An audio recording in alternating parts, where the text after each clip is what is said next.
And now let's hear it. The BQ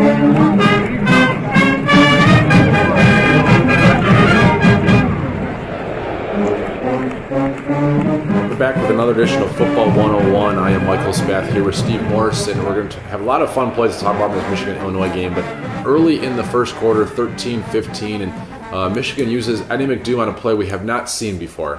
Yeah, we're in a 3rd and 4 scenario, 3rd and short yardage, and typically a team's going to be in man coverage in that type of down and distance. And I think it's smart using McDoom. I think he's one of those players that teams are going to alert everybody that he's on the field because we've used him so much with the jet sweeps and those type of things this year. So I think everybody's kind of on high alert. But we do a nice job. We bring him in motion as if we're going to run that play, and Illinois is man coverage, and their guy completely loses sight of him as he's trying to work through the linebackers and safeties to anticipate him getting on the other side. And we're able to sneak him out into the flat and give him some running space, and then he does the rest on his own for about a 30-yard gainer. So it's a great way to, A, get a first down, but also get some big chunk yards. Steve, about 10:33 to go in the first quarter. We saw this a couple weeks ago. Michigan ran the train. This time they run it, and instead of running the ball out of it, which they did last time for a 3-yard gain, they throw a touchdown pass to Jake Butt. Yeah, this is just another way, again, to disrupt the eyes of the defense, and I thought it was interesting in this scenario. We've got 5 tight ends, no running backs, and one of the things of getting those guys all on the line, you can't see numbers. And I think we come out in a 4-by-1, and down here again, you're going to see various types of man coverage, and Michigan just runs a simple crossing scheme to kind of disrupt those guys, and we're able to bump off defenders, and Jake Butt's defender here, and he's able to catch a ball clean in the end zone. So fun for the fans to see that. I know they were fired up to see the train back in, or whatever we're calling that, and just good execution. Steve, an unfortunate play at the end of this. Chris Evans gets hurt with a big helmet-to-helmet hit, but at 8:09 of the first quarter, he makes a nice run, a 16-yard run, one of the longest runs for Michigan until Karan Higdon late in the game. And you point out some really nice blocking play by the center and the right guard. Yeah, and Illinois' game plan coming in was certainly to load the box up and have an extra guy that we can't account for to sort of help him out on the inside run. And we're going to run an ISO play to the right onto the backer, and it's Kalis and Cole are going to combo the nose up to the backer, and really they do a nice job of completely cutting the nose guard off, and really what you end up seeing is Chris Evans able to hit the hole, and that extra defender ends up on the backside with the nose as well. So it's a good job of just 2 guys working on it, overpowering, and then creating a run lane where typically there shouldn't be one. And then Evans just does a nice job of running hard up inside. And like you said, it's unfortunately that he got dinged out here. Steve, we haven't heard from Mike McCray as much the last couple of weeks. It's been much more about Ben Gedeon, but he had a nice game on Saturday against Illinois. And here at 6:36 of the first quarter, it gets a tackle for loss thanks to a well-designed scheme from Don Brown.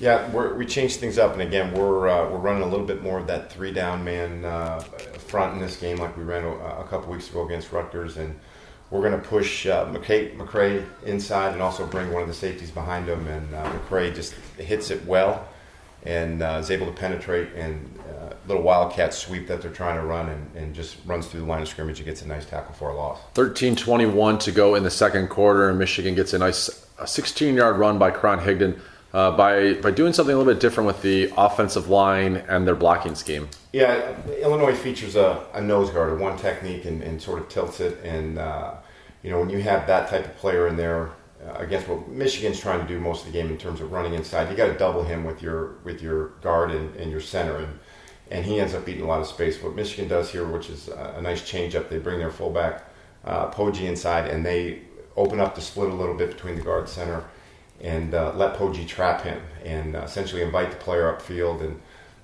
use Poggi just kind of washing by. And what that gives the guard and center to do now is to climb to the second level onto the backers and get to those guys faster, and it's a faster hitting play than what we normally see. So it's a good change up for what Illinois is trying to do in terms of overloading the box and having some really active linebackers. A really nice change up and a very positive play. 12:20 to go, same drive, and here Wilton Speight, who had probably his best game since week 2 when he threw for 300 yards, throws a really nice ball into some coverage to Amara Darboh, but as you point out, really nice throw and takes advantage of the scheme that Illinois is running. Yeah, and I think this is predicated by down and distance. It's 2nd and 15 in Illinois. One of the few times this game they're gonna play in a zone.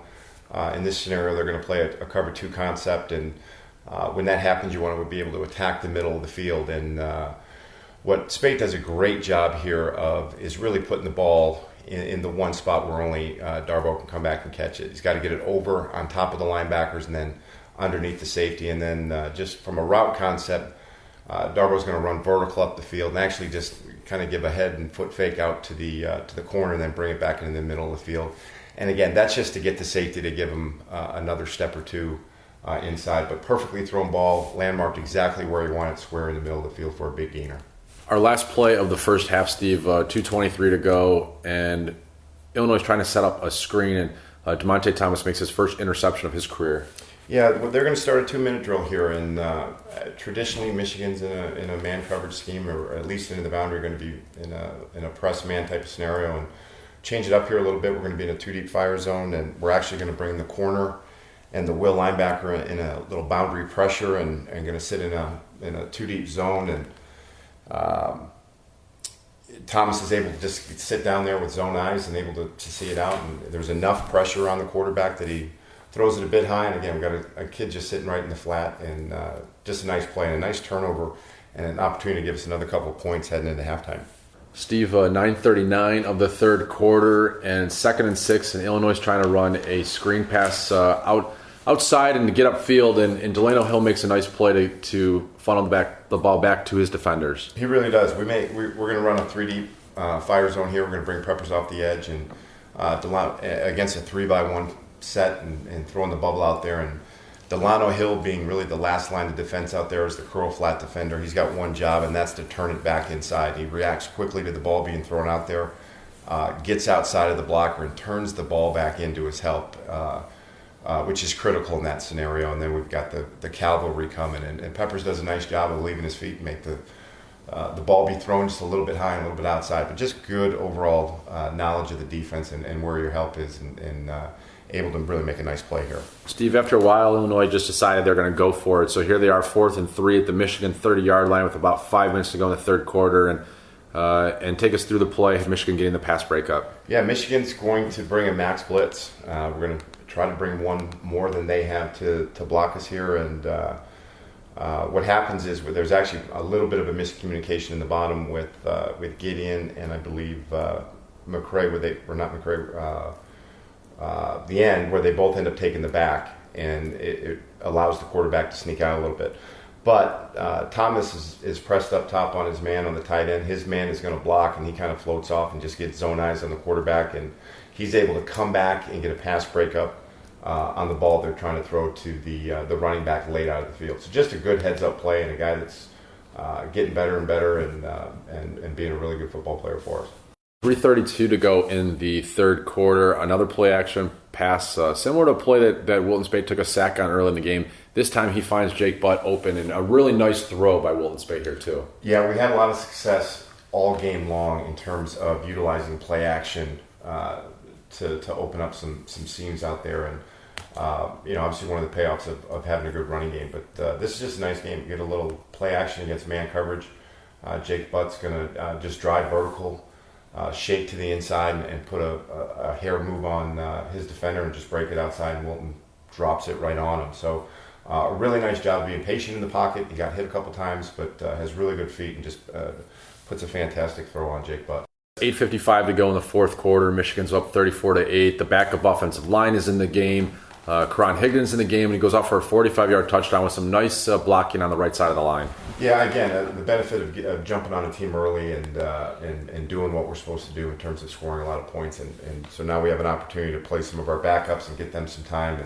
And for the second week in a row, they've done a nice job, and they put points on the board. I think that's something that we're always looking to do. But again, Higdon's just going to run a simple zone, outside zone play, and you look at Owenu, who does a great job of hooking his guy, and then you've got Henderson running through the gap and cutting his guy, and again giving Higdon some space, and then when he does get some space, he can do a lot. And so again, just a real positive thing to take out of this, and guys continue to improve each week.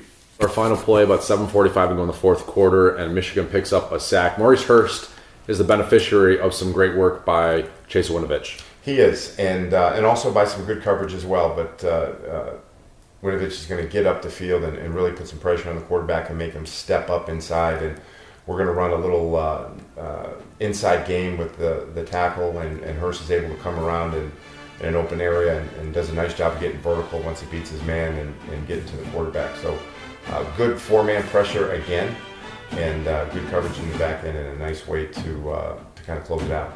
A good win for the Wolverines. We'll be back next week to talk about Michigan's expected hopeful victory over in-state rival Michigan State. It's happening. Yep.